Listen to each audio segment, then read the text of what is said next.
Ada tikus mencari makan, tikus bertengkar dengan kera. Salam manis saya haturkan sebagai salam pembuka acara. Assalamualaikum warahmatullahi wabarakatuh. Kami dari kelompok 7 ingin mempresentasikan artikel ilmiah kami yang berjudul Analisis Pengaruh Sistem Pengendalian Persediaan dalam Sistem Operasional Perusahaan sebagai salah satu persyaratan penilaian UAS mata kuliah inventory logistik. Perkenalkan, nama saya Rifatu Saadah yang bertugas sebagai moderator dalam pemaparan presentasi kali ini. Adapun anggota kelompok saya yaitu ada Indriana Sari Soleha, Nabila Hana Kamelia, dan Tisa Karisma Alfirandita. Untuk menyingkat waktu, langsung saja kita mulai ke sesi yang pertama adalah pendahuluan yang akan dipaparkan oleh Nabila. Pembahasan yang pertama yaitu pendahuluan. Dalam pendahuluan ini akan dibahas latar belakang, tujuan penelitian, serta metode yang dilakukan dalam penelitian ini. Lanjut. Pembahasan yang pertama yaitu latar belakang. Inventory control atau pengendalian persediaan merupakan aspek terpenting dan tidak dapat dipisahkan dengan kegiatan operasional perusahaan. Inventory control memiliki tujuan untuk memantau kapan saja untuk melakukan persediaan. Tidak hanya itu, inventory control juga berhubungan dengan pemeliharaan stok dan pelacakan kelebihan atau kekurangan dalam proses persediaan. Persediaan barang menjadi sumber pendapatan utama bagi perusahaan. Hal ini ditunjukkan bahwa persediaan sangat penting karena berhubungan dengan lancar atau tidaknya kegiatan operasional perusahaan.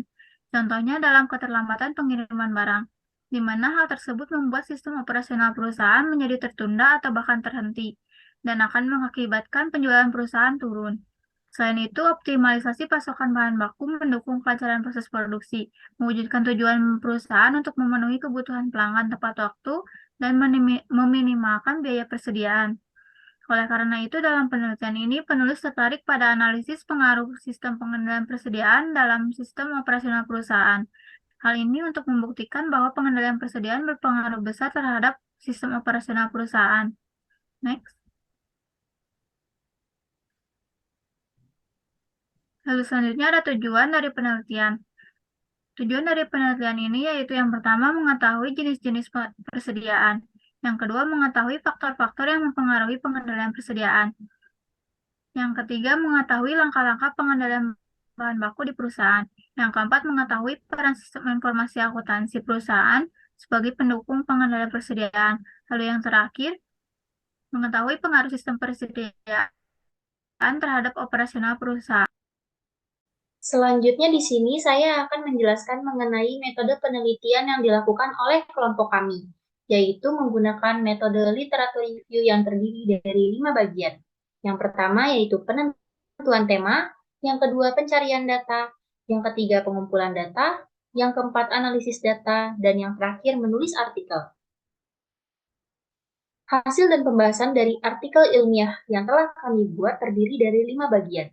Bagian yang pertama yaitu jenis-jenis persediaan, yang kedua faktor-faktor yang mempengaruhi pengendalian persediaan, yang ketiga langkah-langkah pengendalian bahan baku di perusahaan, yang keempat sistem informasi akuntansi perusahaan sebagai pendukung pengendalian persediaan, dan yang terakhir pengaruh sistem persediaan terhadap operasional perusahaan. Bagian pertama di sini ada jenis-jenis persediaan. Persediaan sendiri dapat diklasifikasikan menjadi 3 jenis, yaitu yang pertama persediaan bahan baku atau raw materials, yang merupakan bahan dasar yang dipesan oleh perusahaan manufaktur dari pemasoknya lalu kemudian diubah menjadi produk akhir. Yang kedua, persediaan barang setengah jadi atau work in progress, yang merupakan bahan menjalani proses konversi menjadi produk akhir.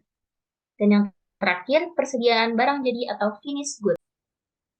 Manajemen terlibat langsung dalam mengambil keputusan, salah satunya pada sistem pergudangan yang bertugas dalam menentukan ketepatan perusahaan dalam melakukan pengadaan serta memanfaatkan kapasitas gudang dengan sebaik-baiknya agar dapat memenuhi semua permintaan produk dari pelanggan.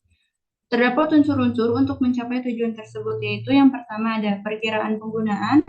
Sebelum melakukan pembelian bahan baku, manajemen harus mampu memperkirakan jumlah bahan baku yang akan dibutuhkan pada kegiatan produksi selama periode tertentu.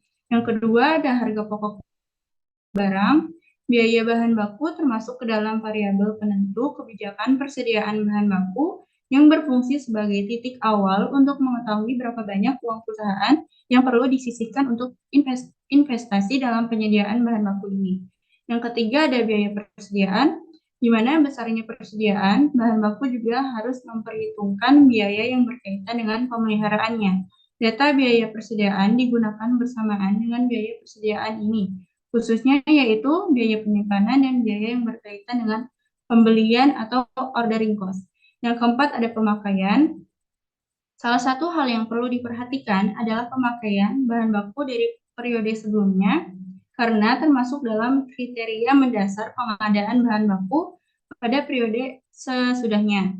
Yang kelima ada waktu tunggu, waktu yang harus dilalui antara waktu bahan baku dipesan dan saat bahan baku benar-benar tiba, karena menemukan titik pemesanan terkait langsung dengan masa tunggu, maka harus diperhitungkan untuk mengurangi risiko penimbunan atau kekurangan stok. Perusahaan dapat membeli pada saat yang tepat dengan waktu yang sesuai.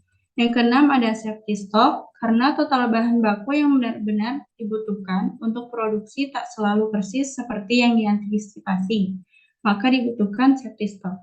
Yang terakhir ada reorder point atau pemesanan kembali, terutama jika menggunakan pendekatan EOQ adalah titik di mana pelaku usaha harus memesan bahan baku sekali lagi agar pesanan dapat diantarkan tepat pada saat bahan baku yang dipesan telah habis. Next. Pembahasan selanjutnya mengenai langkah-langkah pengendalian bahan baku di perusahaan.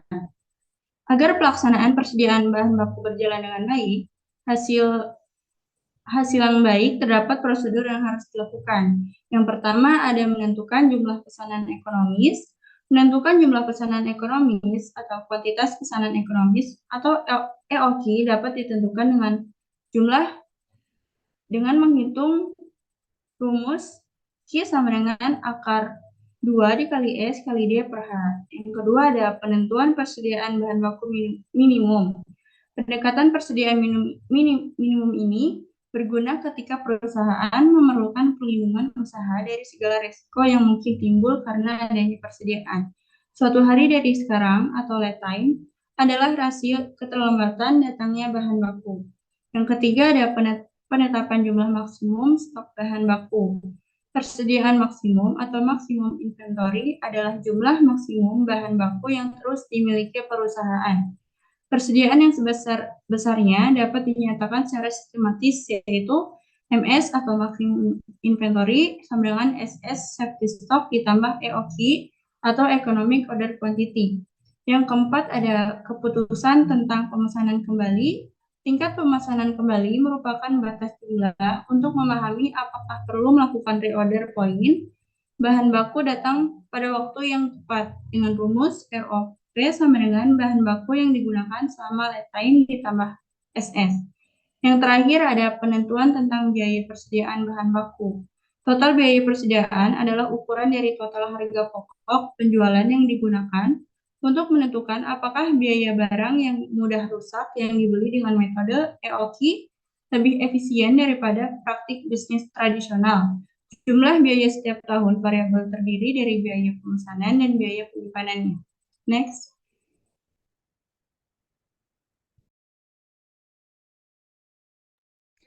Oke, pembahasan selanjutnya ada sistem informasi akuntansi perusahaan sebagai pendukung pengendalian persediaan. Nah, sejatinya bengkel di Purwokerto merupakan salah satu contoh kasus sistem informasi akuntansi pengendalian persediaan. Sejati bengkel merupakan distributor spare part mobil, oli, dan AC. Selain itu juga, bengkel ini memberikan pelayanan servis baik mesin maupun AC. Diagram alur data digunakan dalam perancangan sistem.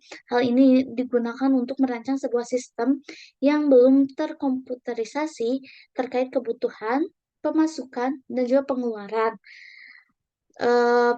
Hasil rancangan itu menggunakan normalisasi yang digunakan untuk perancangan basis, yaitu model yang digunakan untuk mengidentifikasi entitas yang menjelaskan data itu sendiri dan hubungannya dengan data yang lainnya.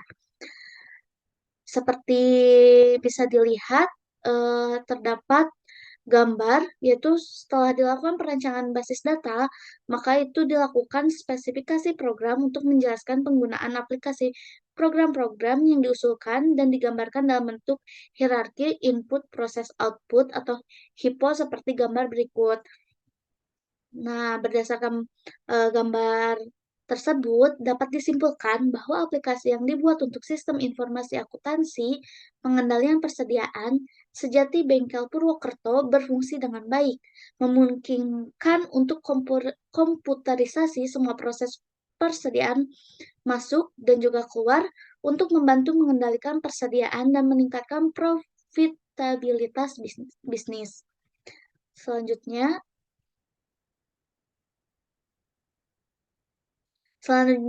ada pengaruh sistem persediaan terhadap operasional perusahaan. Nah, sifat persediaan itu adalah memiliki barang yang tepat, kualitas dan kuantitas di tempat serta pada waktu yang tepat.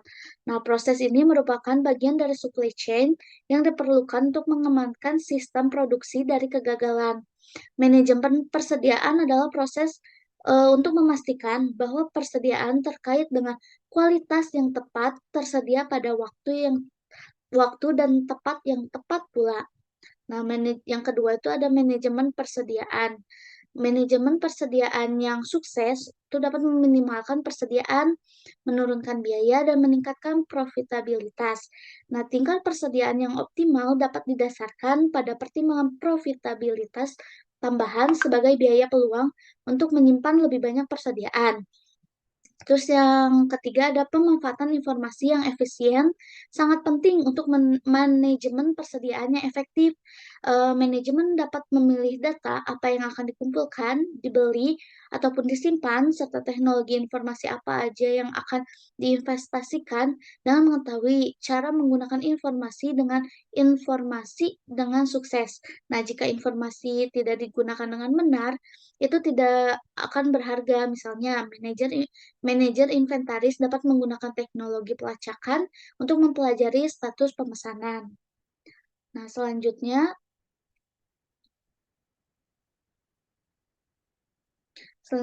itu kesimpulan dengan kontrol yang baik dan teratur atas pengelolaan persediaan produk, pemimpin perusahaan tidak hanya mendapatkan laporan yang berguna untuk meningkatkan efisiensi perusahaan, tetapi juga bertanggung jawab untuk membuat keputusan, kebijakan, dan memimpin perusahaan.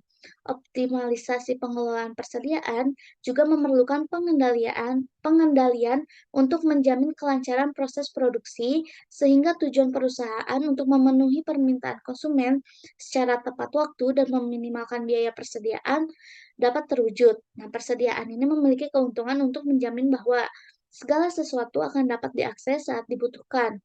Nah, biaya utama persediaan itu meliputi ada biaya oportunitas yang digunakan dalam hal pengadaan persediaan, biaya pemesanan, dan biaya penyimpanan. Untuk mengelola persediaan, trade-off harus dilakukan untuk menjaga persediaan dan biaya dan keuntungannya.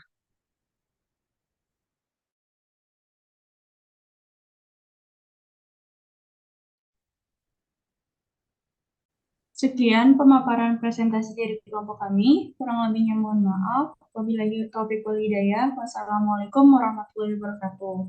Jangan lupa like, comment, dan share.